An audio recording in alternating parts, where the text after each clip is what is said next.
Revelation is not a simple account of the end times, it is a warning. But can we understand everything that is about to happen? And most importantly, are we ready?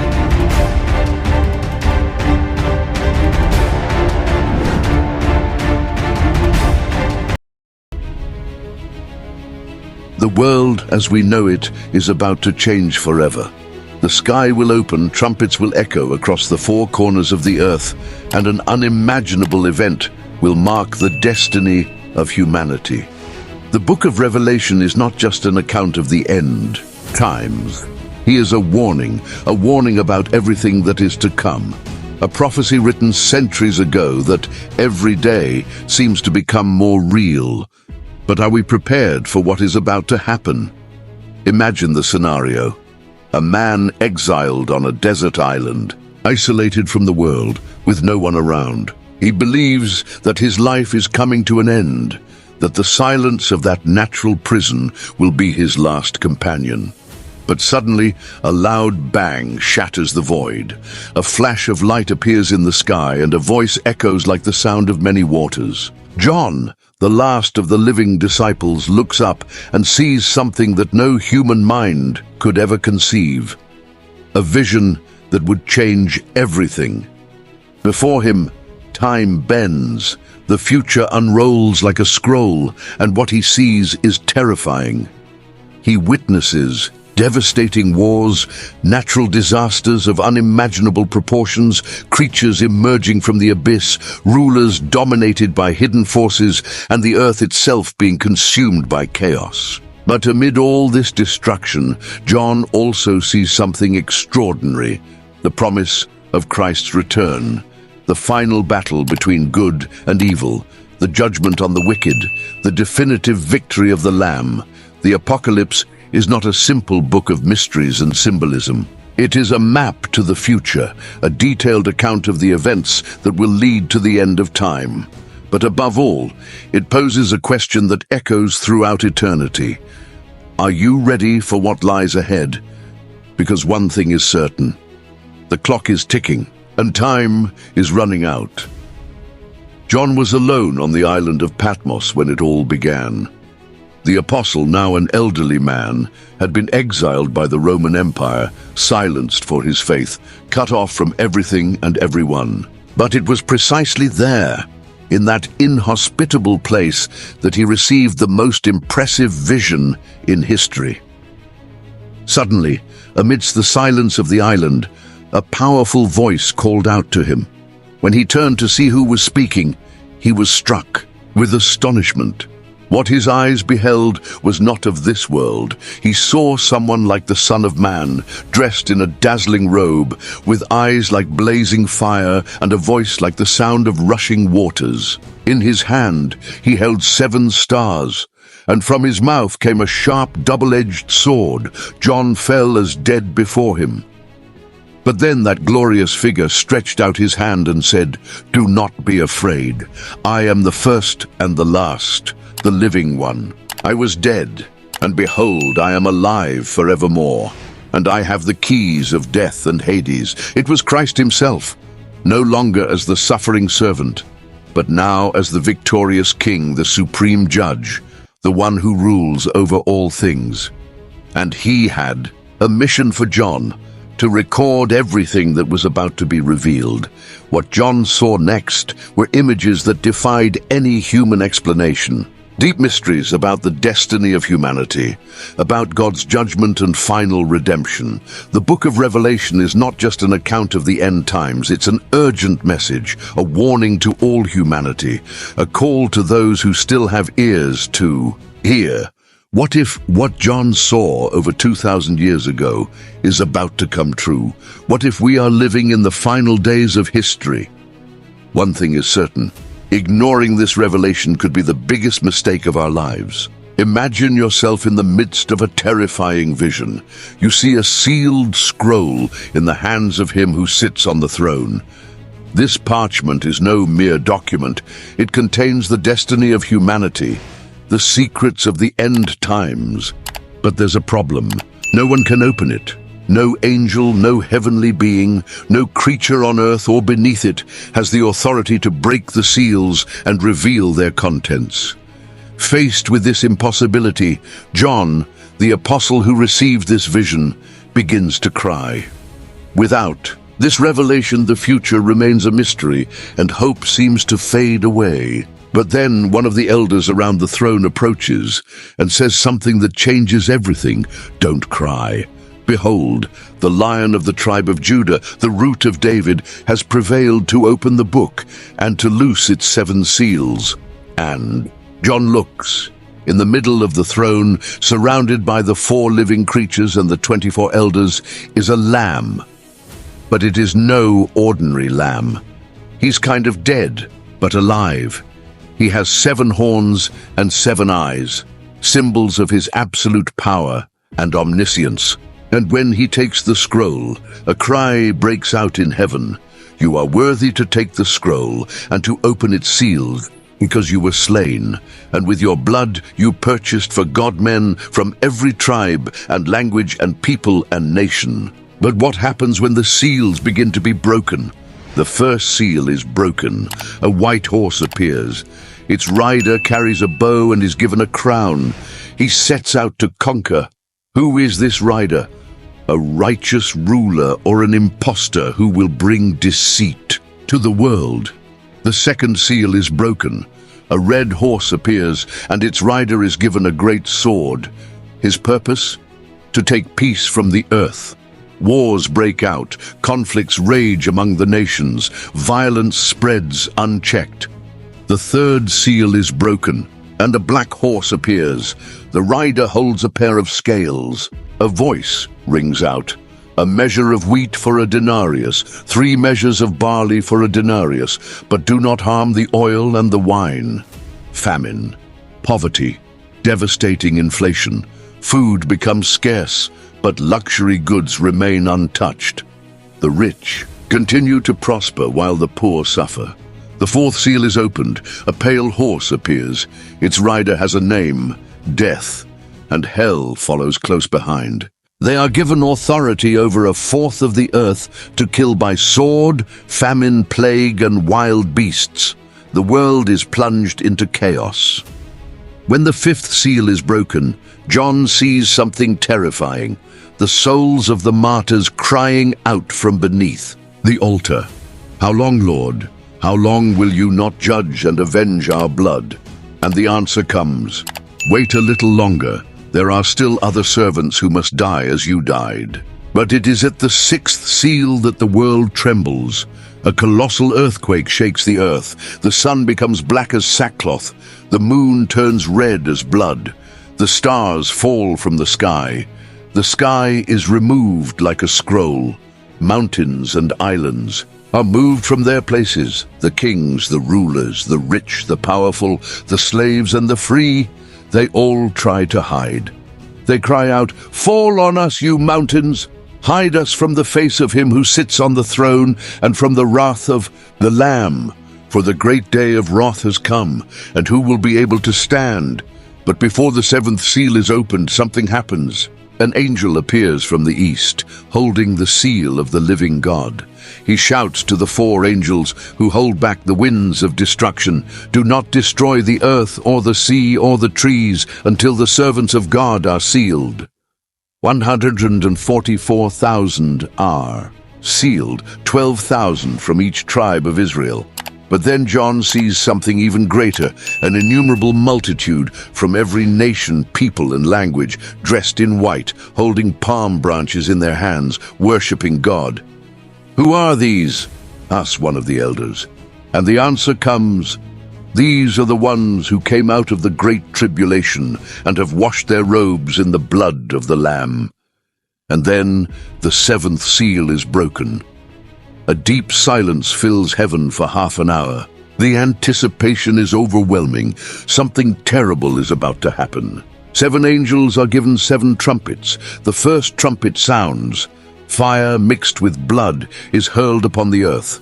1/3 of the trees and all the grass are burned up. The second trumpet sounds.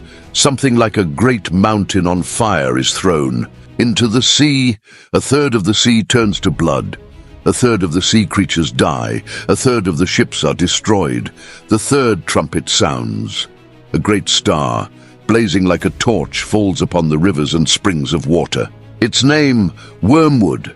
A third of the waters become bitter, and many die drinking them. The fourth trumpet sounds. The sun, moon, and stars lose a third of their light. Day and night grow dark. But then an angel crosses the heavens and cries out, "Woe, woe, woe to those who dwell on the earth, for there are still 3 trumpets to be blown."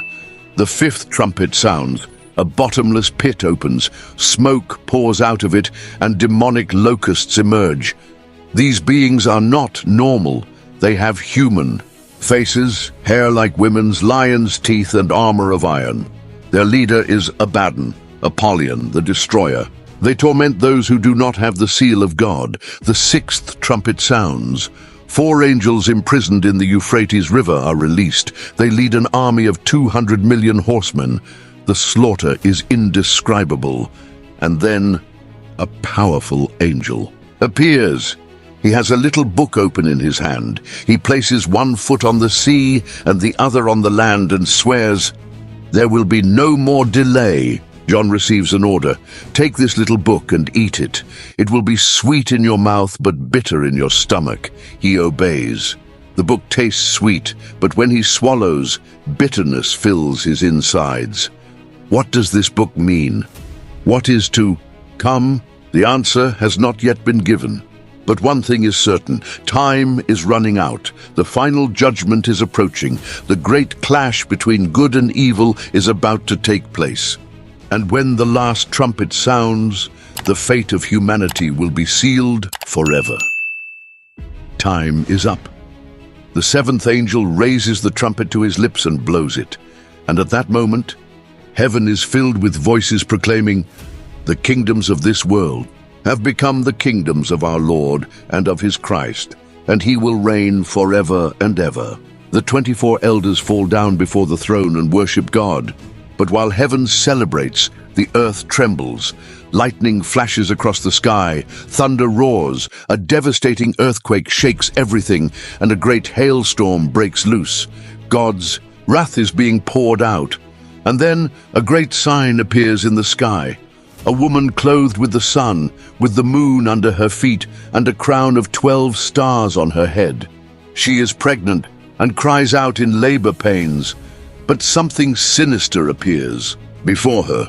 A great red dragon with 7 heads and 10 horns appears. His tail drags a third of the stars of heaven and throws them to the earth.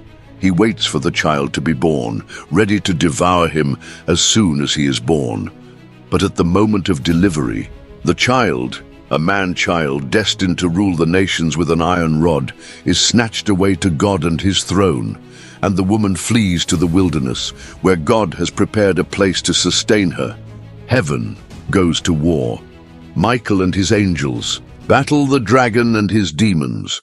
The fight is fierce, but there is a victor. The dragon is defeated. He and his followers are cast down to the earth. The accuser of the brethren, the one who deceived the world, is now furious. He knows he has only a short time. On earth, the dragon pursues the woman, but God protects her. Frustrated, the dragon turns his wrath against her descendants, those who keep God's commandments and have the testimony of Jesus. And then a beast emerges from the sea. It has 7 heads and 10 horns and is given great power by the dragon. The whole world marvels at her and worships her, for her authority seems unquestionable. She blasphemes God and persecutes the saints. But another beast comes out of the earth. She has 2 horns like a lamb, but speaks like a dragon, her purpose to deceive. She performs signs, makes fire come down from heaven, convinces people to worship the first beast, and creates an image for her. Anyone who does not worship her will be killed. And then comes the final seal of deception. Everyone, small and great, rich and poor, free and slave, will receive a mark on their right hand or on their forehead. No one will be able to buy or sell without this mark. And her number is revealed. 666. The fate of humanity is sealed. On one side, those who worship the beast. On the other, those who remain faithful to God, sealed by the Lamb. The time of judgment has come. Angels proclaim, "Fallen, fallen is Babylon the Great, which made all nations drink the wine of the wrath of her fornication." If anyone worships the beast and receives his mark, he will drink the wine of the wrath of God, poured undiluted into the cup of his indignation. The saints are called to patience. Many face death, but their voices echo into eternity. Blessed are those who die in the Lord, for they will rest from their labors, and their works will follow them. And then the heavens open. The Son of Man appears, seated on a white cloud, wearing a golden crown and a sharp sickle. The final harvest begins. The vine of the earth is reaped and thrown into the great winepress of God's wrath. Blood runs as deep as horse bridles for hundreds of miles. The final plagues fall upon the earth. The waters turn to blood. The sun burns with fire. Darkness covers the kingdom of the beast. The greatest of all storms approaches. And then a mighty voice echoes from the heavens. It is done. The great day has come. The King of Kings is about to return. But before that, one last secret will be revealed. The world is in ruins. Babylon the Great, the city that ruled over the kings of the earth, has fallen suddenly and catastrophically. Merchants weep, for no one will buy their wares anymore. Kings mourn, for their empire has crumbled before their eyes. And in heaven a voice proclaims, "Rejoice, O heavenly saints and prophets, for God has judged the great prostitute." But this is not the end. There is still one final act to be accomplished. Nations still gather, armies march, and a final battle approaches. In the valley of Armageddon, the forces of evil prepare to face something beyond human comprehension. And then the heavens open. A horseman appears, riding a white horse, with flaming eyes and a name that no one knows but himself. He wears a robe dipped in blood, and on his thigh is written, "King of Kings and Lord of Lords." But what happens next defies all logic. There is no fighting, there is no resistance, just a single word, and the fate of all humanity is sealed. What happens at that moment? What will become of the fate of those who defied God? The answer comes now. The rider on the white horse advances with his heavenly army. But before the forces of evil can react, something happens. With just a word, the beast is captured. The false prophet, the one who deceived the nations, is also taken, and without ceremony both are thrown alive into the lake of fire. The armies of the earth who dared to defy the king instantly fall. There is no war, there is no resistance, only judgment. The great battle that so many have been waiting for never happens, because before the presence of the Almighty, no force of evil can remain standing. But there is still one final judgment. The white throne rises. The dead, great and small, are called. The books are opened. Everything that was done, everything that was said, is recorded there. And then another book is opened, the book of life. Anyone not written in it is thrown into the lake of fire. Death and hell are also thrown there. And then a new beginning dawns, because what comes after this is something no one could have ever imagined. What comes next is not destruction, but renewal. John sees a new heaven and a new earth, for the first heaven and the first earth have passed away. And then the holy city, the new Jerusalem, comes down out of heaven, prepared as a bride adorned for her husband.